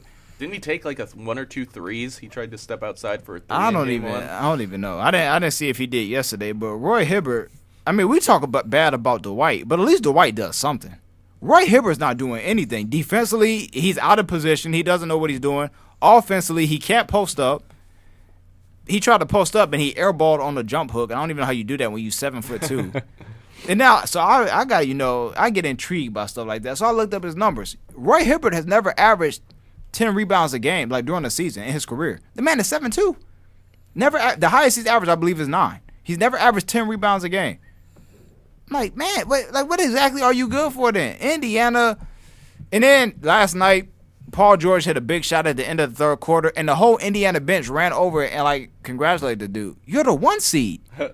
Why are you congratulating somebody? It's not even a game winner. It's the third quarter. You got another quarter to play. So clearly, they have no understanding that they're supposed to win this series. And I wanted them to lose last night because I wanted it to be over. I want them to be done. I agree. I can't stand Indiana at all. I'm not a fan of them at all at this point, and it's not going to turn around. I never really cared for Paul George. I was 50-50 on that, but Indiana, as far as I'm concerned, they just go by the wayside. I just think, for me, Indiana's just fake tough guys out there. They always talk about the Heat and how they'll outmuscle the Heat, and I saw them on Sports Nation after they got eliminated during the finals last year, kind of ticked me off a little bit. Was they had Paul George and Roy Hibbert on there during the finals, and they were making jokes about how you look at, because they have the cardboard cutout at LeBron and Wade. They're like, oh, you look at them, they're going to fall down. I'm like, well, they're playing in the NBA finals, and you're sitting here on Sports Nation making jokes, because clearly you're not beat up about losing the series, because I don't think you'd see LeBron or Wade doing that if they were eliminated. But that's what I think they are. I think they're fake tough guys. I think they talk the big talk, but then when it comes time to show up, I don't think they always do that. And I'm just wondering, where's that team last year that played the Heat so well, and it took the LeBron James superhero Game 7 effort to beat them? Where's that team that was supposed to come over the hump? They learned last year. That was their experience last year, was Game 7 against Miami. And this year they were going to beat Miami and make it to the finals at least. I don't see the team. Ever since they were under the radar last year, because it was always the talk last year too was Miami and New York, and then they beat New York in the playoffs to face the Heat. And ever since they got on, they were under the radar. Now they're on the radar. I just don't know if they can handle the pressure. It seems like they're almost cracking. It's like they get the fame, they get the money, and now it's all these off the court issues, and it's mental for them. I've never liked their coach at all, and I can't stand the Pacers. As a Bulls fan and a LeBron fan, I just think they're fake tough guys. That's my opinion, though. That fake tough guy thing is actually why I don't like Danny Granger anymore. Because I remember when he went up to LeBron that one series, and I'm like, dude, you never acted like Wasn't this. Wasn't that 20? Yeah, it was 2012. That was LeBron's first championship when the Pacers were the team that toughened him up that year. Yeah, and that's the year that Lance Stevenson had never got on the court, but he did the choke sign to LeBron. I'm like, okay, dude, what is wrong with you? That's why I can't stand them there. Yeah, Indiana, I don't actually have a problem with their coach. They haven't earned anything yet. Yeah, Frank Vogel, I don't have a problem with him, but he's going to end up getting fired. Maybe not this year, but within 5, because I feel like this is going to end up being similar to when Doug Collins was with the Bulls. You have a team that's supposed to be in the championship contender or finals, but they never get there. And what ended up happening was Doug Collins got fired, and they put Phil Jackson in. Larry Bird, he might end up stepping down. I don't see him coaching the game because I really don't think he wants to do it. But I feel like he's going to end up firing Frank Vogel because the team is really too good to be this bad right now. They're supposed to be, even whether we like them or not or what we think about them, they're supposed to at least be automatic conference finals this year. Yeah. And it looks like they're not going to get there. So Frank Vogel, I think he's going to end up being out of a job. Somebody else is going to scoop him up and good for them, but Indiana, boo-boo. That's what they are. Just straight boo-boo. I don't have nothing else to say about that. That's what they are. You were talking about him going to be fired. Yeah. They were sources were saying, league sources, I don't know if it was strictly in Indiana's area or whatever, they were saying that if he doesn't escape this series, he's fired automatically. That's what sources are saying. I say he's fired if he doesn't make it to the conference finals. That first game, I mean, when you come off for a couple days, you're expecting maybe AC to pull off a lucky one, maybe at home, but not on the road, Right. Especially first game. That second game, I didn't see a lot of it. I saw the score. It seemed, I don't know what the stats were and how it looked. Mm-hmm. Maybe it was a little kick in the butt. Maybe they needed that first game to be a little kick in the butt because that's what happened to Golden State versus the Clippers. They lost, and they came back and won by 40.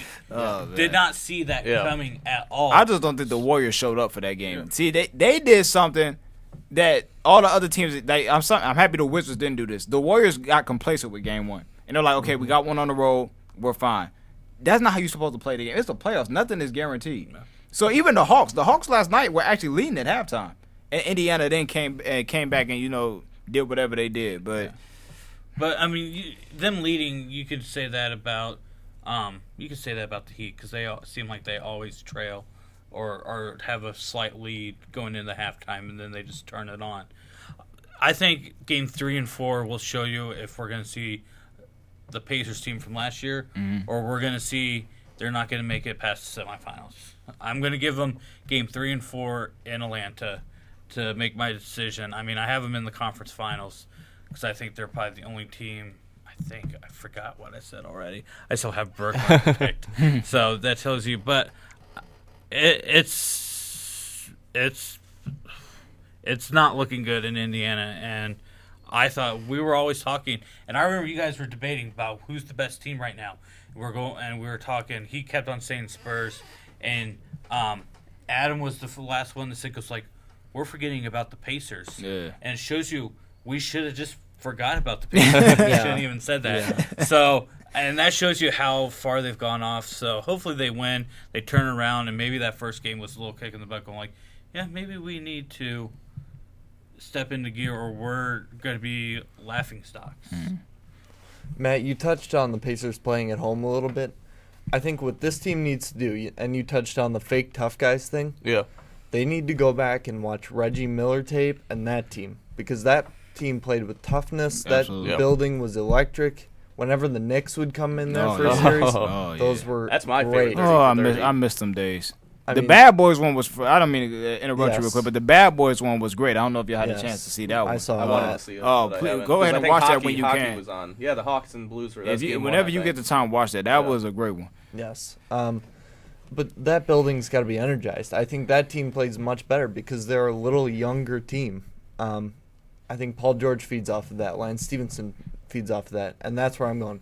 Lance Stevenson, I've heard talk of maybe the Bulls going after him because they need a scorer. Mm-hmm. That's a bad idea. Yeah. And I've said that's a bad idea. You don't want because that. Lance is a little like Carmelo in that he likes to score. He likes to fill his scores or his stat sheet up. But he doesn't play team basketball. He doesn't play defense that much. And I think if he walks through that door in Chicago, Joakim gets right in his face and calls him out. I don't think that's a good fit at all. He's not a good fit for Tibbs' system either. And I'm not saying Carmelo is, but I'm just saying if he's fighting with teammates and this team is going to make the finals and they're going to break through, this stuff doesn't need to happen. Absolutely. I mean, it's childish. But other than that, I think the one thing that I've been impressed about is Jeff Teague. I think he's always been kind of a middle-of-the-line point guard, but he's just making a mockery out of Indiana's point guards. Yes, he is. So I think that's kind of a player to watch. I think the Hawks actually steal another game, but I can't see him winning Yeah. the series. I wouldn't be surprised, though. Yeah. The Pacers have fallen off that much. All right, I think that's all we got for basketball talk, because we're going to save. We have about 35 minutes, sorry. It's 35 minutes for hockey. We got a lot to say, especially about a certain particular playoff series. So if you want to hear NHL talk, don't touch that dial or get off that internet page you're on, because we got NHL playoff talk coming next on C4 Sports right here on 88.3 The Dog.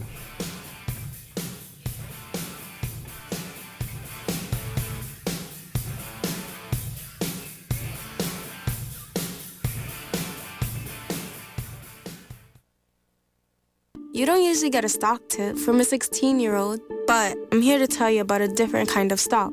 It's called Better Futures, a stock for social change that's not about making money. Instead, you invest to help students like me go to college. This is beyond a simple donation. It's the opportunity for America to invest in its kids and take an active stake in the future of the country. The return on your investment isn't money. What you get back is knowing you protected our potential. So one day, that potential can grow up to become surgeons and architects, executives and engineers, people who can change the future just by being a part of it. My name is Alicia, and I'm your dividend. Invest in better futures with UNCF. Visit uncf.org/invest. A mind is a terrible thing to waste, but a wonderful thing to invest in. A public service announcement brought to you by UNCF and the Ad Council.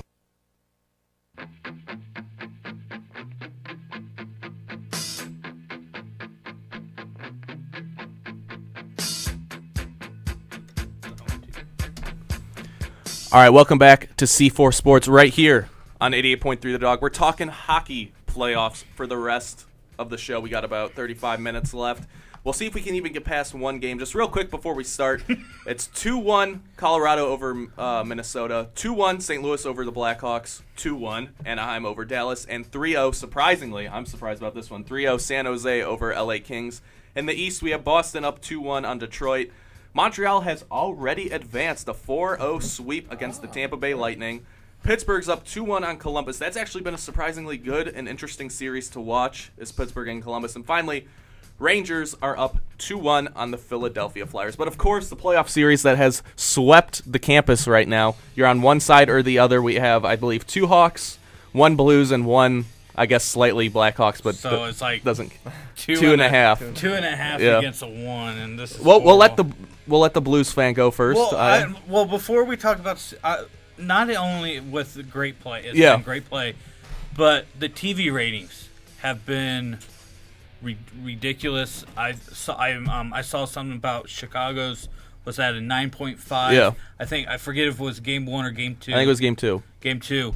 But St. Louis, the first game in Chicago, had an 11.2. Yeah. It was the highest ever for Fox Sports Midwest ever. And I was going like, kudos. It's nice to see 11.2 hit in a baseball town.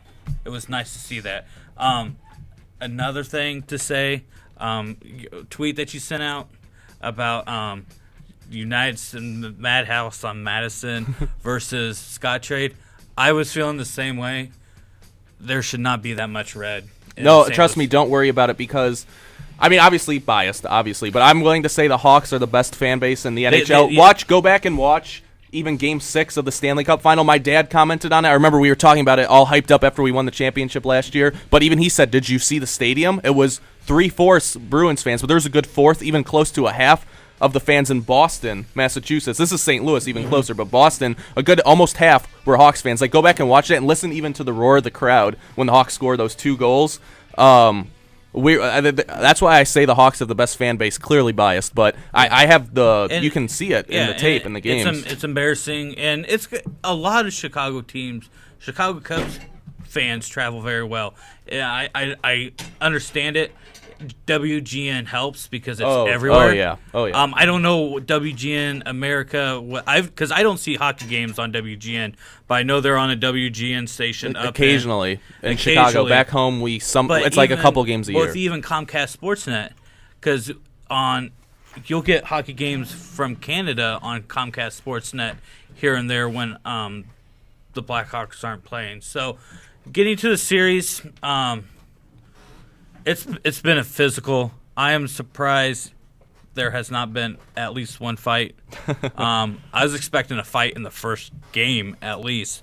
Just the physical hits, and the hits got even worse in Game 2 and a little bit in Game 3. I was the first one to admit that a couple of those hits in Game 3 that the Blues put on Blackhawks.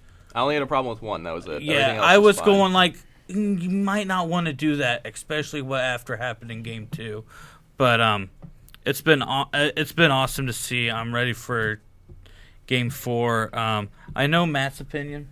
And I want your opinion. The hit from Seabrook. What would you do if you? I know you're biased because you're a Blackhawks fan. Yes. But your opinion. I saw the hit. I want to say 2 days after it happened, and I'm listening to the broadcast, and I'm hearing the hit, and then Bax's head hit the boards, and I'm thinking, he's gonna be done. People are saying he's done for the rest of the series. He's done for the playoffs, I think. I mean, concussions, they don't take that very lightly in the NHL. I remember Crosby was out for a majority of the season. He missed. It was the Peyton Manning thing where he missed like the whole season and even into the next one too. Right. So I think he's out, and I almost think 3 games isn't enough for Seabrook. And I'm trying to avoid bias, but an analyst brought up a point that a player who knocks another player out should be out as long as he's out. I think that's ridiculous, but I just think maybe for the rest of the series, because I don't see this series ending in Game 5. I said Game 5. Yeah, you did. I was gonna say when it got to me, I was gonna look at you and say something. I was gonna be. I was completely. I was the wrong one who. I think you had it in what, 6? I think I had it in 6. I had 7, and I looked at you and you said 5. I was like, I don't see that. I was just coming off of the end of the season, and Miller after that first period of the first game just stepped it up, and I haven't seen him play like that for a while for the Blues. But yeah, the conversation we were arguing, I feel like I was surprised it was a 5-minute major, but I was kind of golf clapping to myself. I thought the Blackhawks were going to escape with the win, though, because I'm going like, okay, 5-minute major. You have to. And they had a 5-on-3 for like 40 seconds. Yeah, I'm like, you have to score at least something. And they had great shots. I'm going like 6 seconds left. I'm like, son of it. I was going like, game's over with. 1-1 going back up to Chicago, and I just had a sick stomach in my feeling. Then Tarasenko. If Tarasenko didn't come back in the series, Blues would be hurting bad. He's always been our great shooter. Even though he doesn't score a lot of goals, he's one of those that he'll shoot it to the net, and he's got a wicked wrister, like people like to say. But he puts it to the net, and he makes the goalie go like, okay, he's not going to shoot that. Yeah. Next thing you know, it's on you, and you're going like, I better touch it. Yeah. So I'm happy to see that. So what are your guys' opinion? I like I said, I've been happy with it. One last thing with Seabrook. I was surprised it was a 5-minute major. I was expecting him not to be back in St. Louis unless there's a game 7. I had that with the suspension feeling because there's no way you're going to throw him back in there in Game 5 and have a chance of retaliation in St. Louis. Yeah. I know they're going to try to stop that as soon as he comes back, but I knew he wasn't going to be in St. Louis until Game 7. But besides that, great series. Probably the best series so far. Yeah, definitely. I got a question real quick. How valuable is Seabrook to that Blackhawks? Like, how valuable is he as a player? He's our second best defender, I'd say. He's how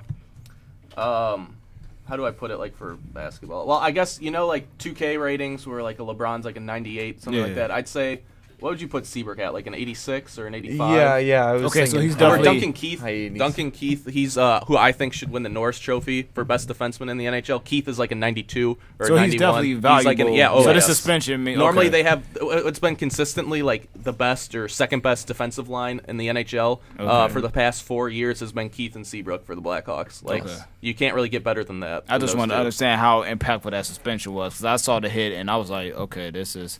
It looked different in slow motion than it did, real speed. Real speed, I was like, okay, the dude's head unfortunately banged against against the glass. But when this slows it down, it kind of looks a little bit more intentional than it does in full time speed.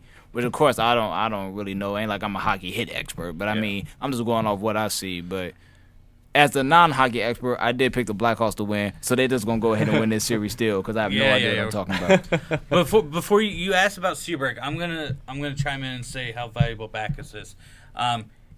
He reminds me of an Aaron Kraft. Okay. He's that kind of gnat that you don't like to play against because he's always in front of the goal and he just bugs the living crap out of the goalie to no end, to them cross the goalie, basically cross-checking Backus. Yeah. But he's a great defensive player. He'll put hits. That's why he's got to see on the sweater for the St. Louis Blues. So I think level-wise they cancel each other out. Even with I think the level you might disagree, but I think they're both. No, they play different roles. Yeah, they're different roles. Yeah, defense versus offense, but not having Backus in the front of the net against Crawford. Yeah. Trust me, I have a lot to say. It's not actually what you think it's going to be, but I when it comes especially to sitting in front of the net, I've made a lot of observations. I put it all kind of into a Facebook post after the last game, but I do have a lot. Yeah, I started reading, then I just trust me, I was expecting TLDR comments. I just had to vent. I had to vent after that game. Yeah. So all right, you guys. Basically, I have two thoughts about the Blackhawks. I think Coach Q. Excuse me. Yeah. Bless you there. I think Coach Q got outcoached by Ken Hitchcock in St. Louis. I think him kind of not.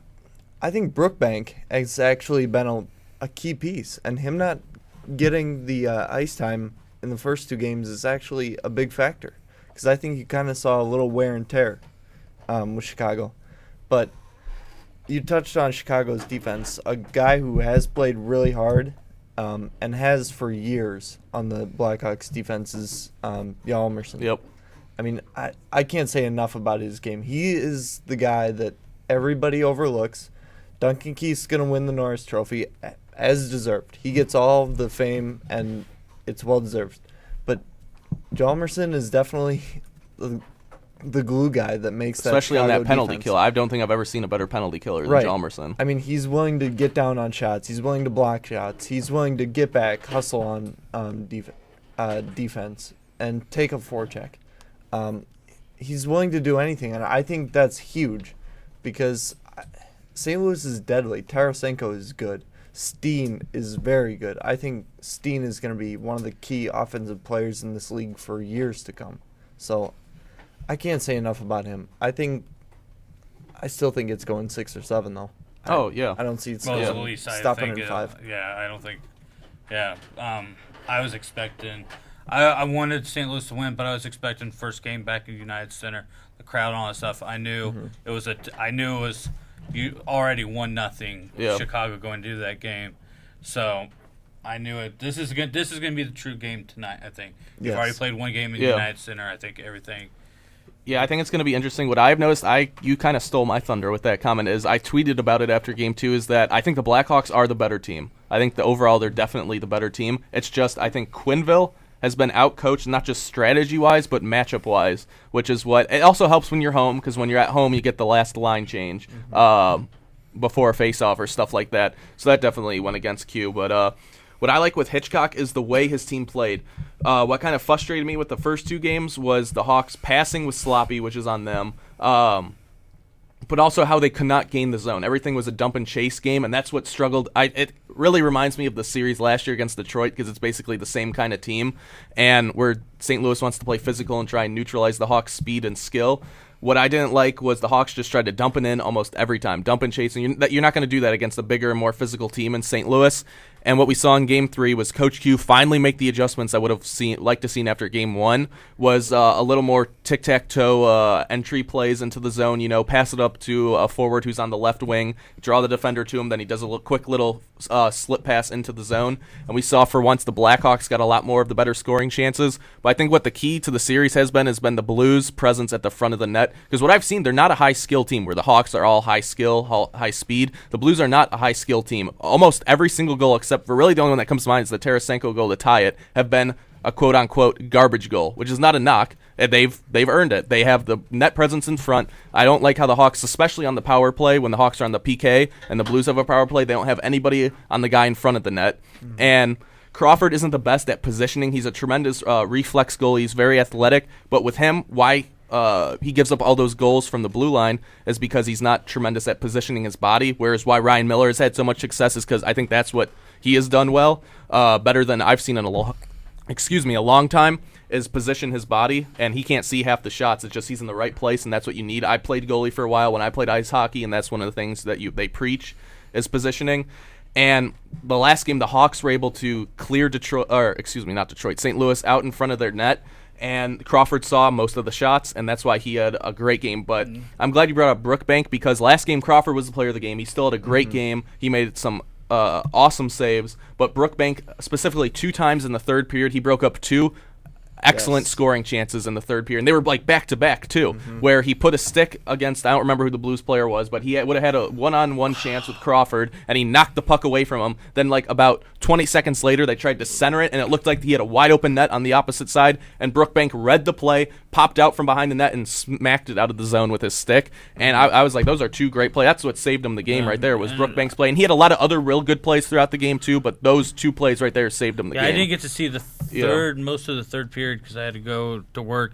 But there was a wraparound around that if Nick Leddy was the one who got the wraparound. It was Leddy. If his stick wasn't there, it would have been a tied game. Yeah, that's what I like.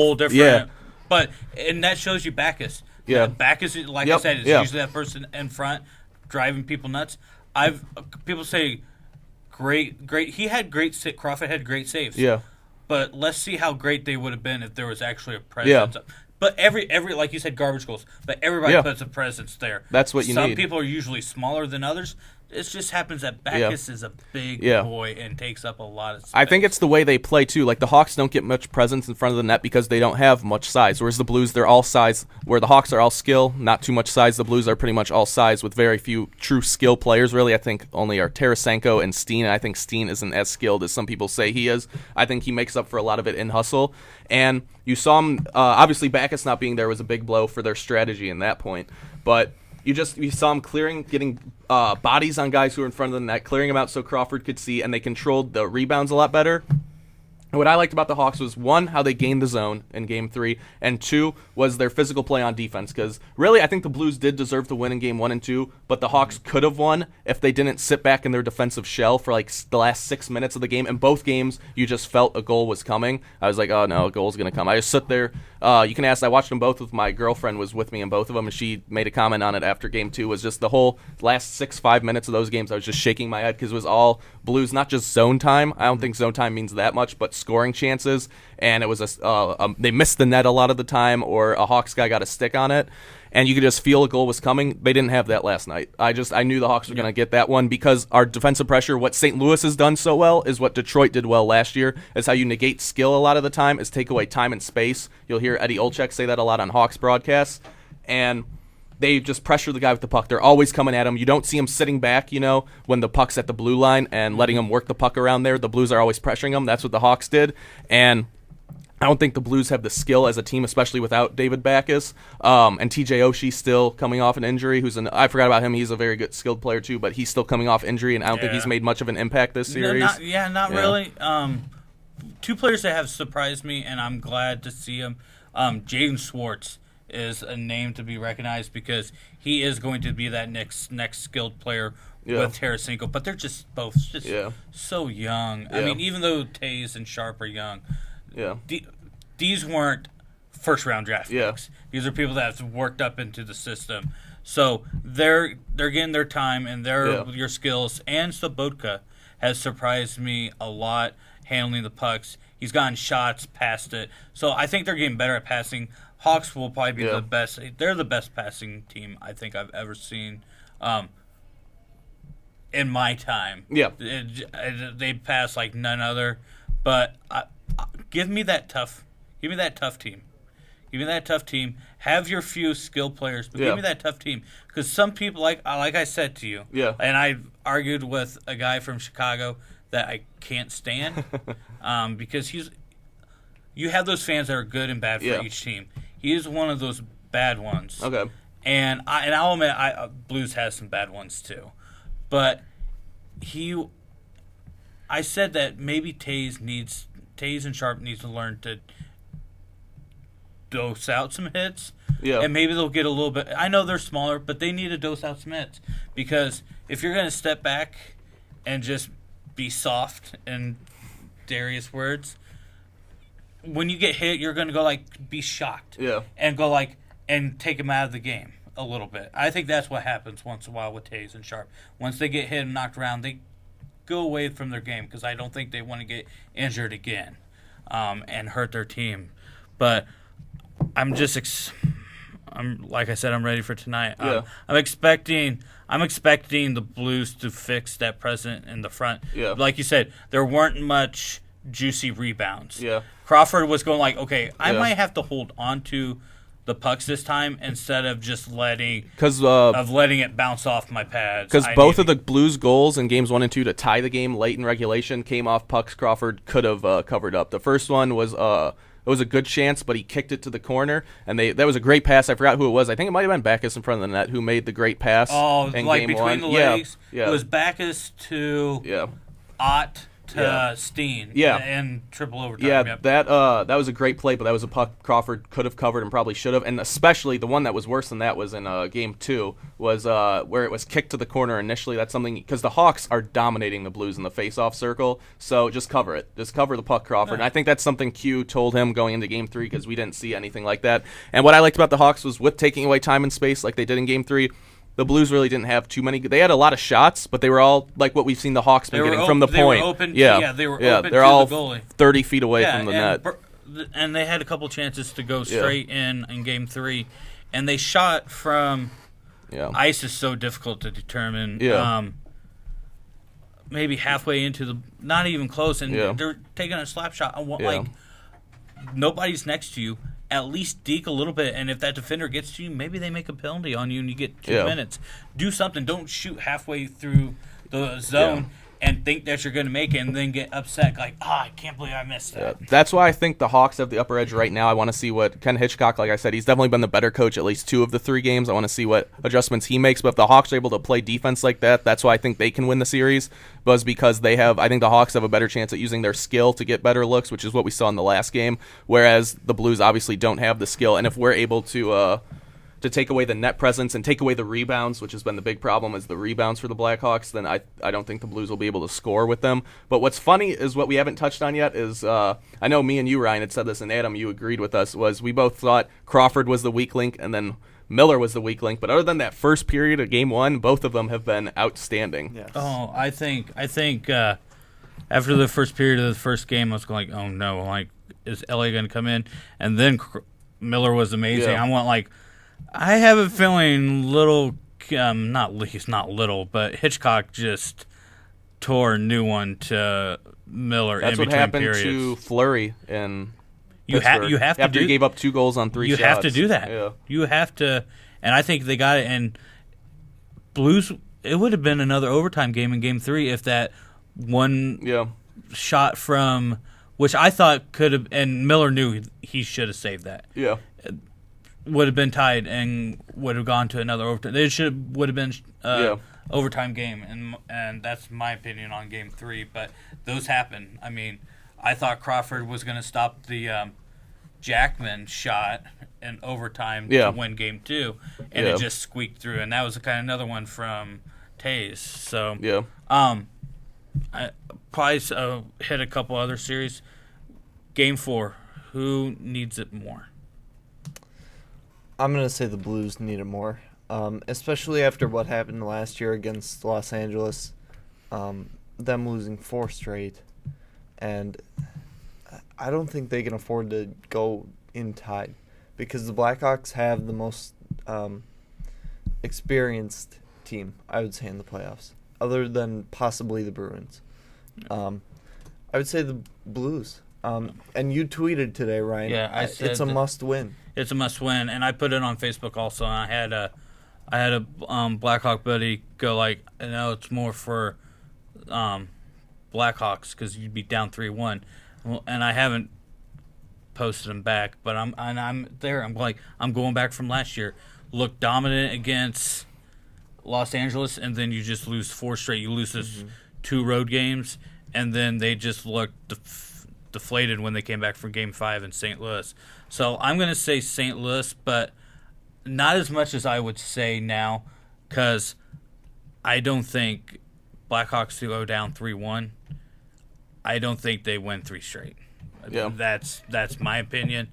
If you go down 3-2, you could win 2. You could win that 6-7. But if you go down 3-1, I don't see the Blackhawks doing it, and that's not me being biased at all. Yeah, that's why I have to agree with you. I think it means more for the Hawks because even if the Blues do get tied 2-2, I think definitely the momentum and the edges with the Hawks, but you still have a home ice and a tie series, whereas if the Blackhawks go down 3-1, they don't have home ice and they can't afford another loss. Yeah.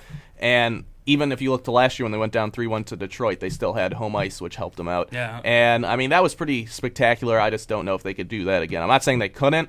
I'd still have confidence in them to do that, but obviously that's real hard. And the Blues have proven they can definitely play the Hawks tough. And, I mean, like I said, I don't know if they're necessarily the better team, but they've played better. They deserve the series lead, and they've definitely, what I think has been the difference has been the coaching. I love the way Hitchcock has coached this series for the Blues, and he's played it as well as you could. Yeah, against a defending champion. With other series, I enjoyed the Montreal series. I know it was a sweep. I said Canadians were going to win because I needed to give a little love to our neighbors to the north. But I could, if it comes out and I have a feeling Boston's going to win, Boston-Montreal series in semifinals, after what I just saw from Canadians, is going to be an awesome semifinal.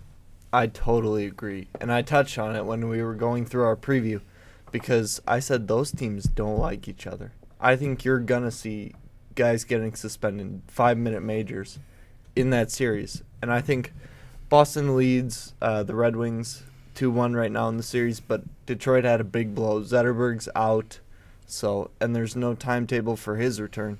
So I think Detroit's done. Another series that kind of shocked me is the Kings and San Jose. Ever since the Kings won the Cup, and we were saying, and I was on the bandwagon, I said this team is really young. They got one of the best goalies in the league already. This team could win 3 out of the next 5, and they've fallen flat on their face. So I'm waiting Los Angeles to pick it back up. But yeah, that's what I was going to say is the 2 series that I've been keeping an eye on, other than the Hawks and the Blues, has been the Kings and Sharks. I've watched 2 of the 3 games, and I'm shocked that I had the Sharks or that the Sharks are up 3-0 because initially I had the Kings winning the West. But then I ended up changing that on the air. I have the Ducks winning the West now as my official pick, but I still had the Kings winning this series in I think 7 games, and they're down 3-0. They're pretty much done pending a miracle, basically. Yeah, miracle. But I'm just shocked because, I mean, I love Jonathan Quick. He's an American. I got to roll with him. And I have a soft spot in my heart for goalies. In my opinion, I think it's the toughest position to play in sports, which a lot of people don't understand because they don't watch hockey or follow it too closely. But there's no more responsibility than playing goalie in hockey. And like you even said, look at the Hawks series. The shot Crawford gave up to lose the game and the shot Miller gave up to eventually lose the game is ones that just that much, like millimeters, that it can skim by you. And you don't see 80% of the shots that are coming at you. So that's why I've always been a Quick fan. But I'm surprised at how that one has gone. I don't like the Sharks because they've had a long-standing kind of rivalry with the Hawks. That's who we beat to make the 2010 finals. We swept them in the conference finals back in 2010. And I don't like Thornton. I can't stand Thornton or Marlowe. So I'm not too happy about that one. But I've also been interested in the Columbus Blue Jackets and how well they've played. Pittsburgh, they blew the game, I think, the other night where they had Pittsburgh blew a 2-goal lead, then Columbus did it the next night. Yeah, 3-1 lead in the third, and you can't win. I was surprised because I was flipping between on commercial. I'm like, Blue Jackets have it. Next thing I know, 4-3 Penguins. I'm like, well, that went out the window there. Right now, the game is actually being played right now. It's 3-1 Pittsburgh in the second period, it looks like. So it could be a 4-3 And that started out as a great series to watch. I know Fleury, I don't know what happened since he won the Cup in 2009. He has just had problems on top of problems in the playoffs. Yeah. I did learn a new. You tweeted the Lucic play. Lucic, yeah, with the spearing. Yeah. Okay, when you posted that, yeah, I was thinking of the good old WWE days. Yeah. I'm like, all right, I want to see. I was late to trying to get to class.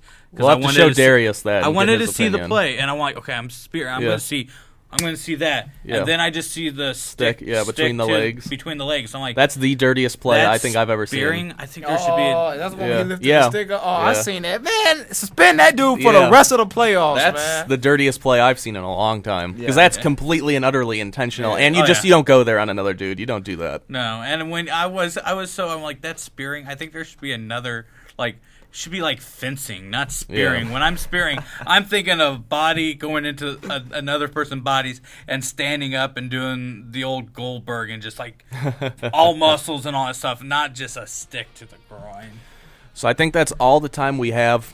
We got a lot of good games tonight, both basketball and hockey. We know what at least we know what everybody's going to be watching. 3 of us are going to be watching the Blackhawks, and 1 of us will be watching the Blazers and the Rockets. So I think that's all the time we have. I, once again, am at LManMatt93. I'm at Nobody Finer. I'm at Mason_IL Chief. And I am at _Hawk_13. And this has been C4 Sports on 88.3 The Dog. The best in urban music is coming up next.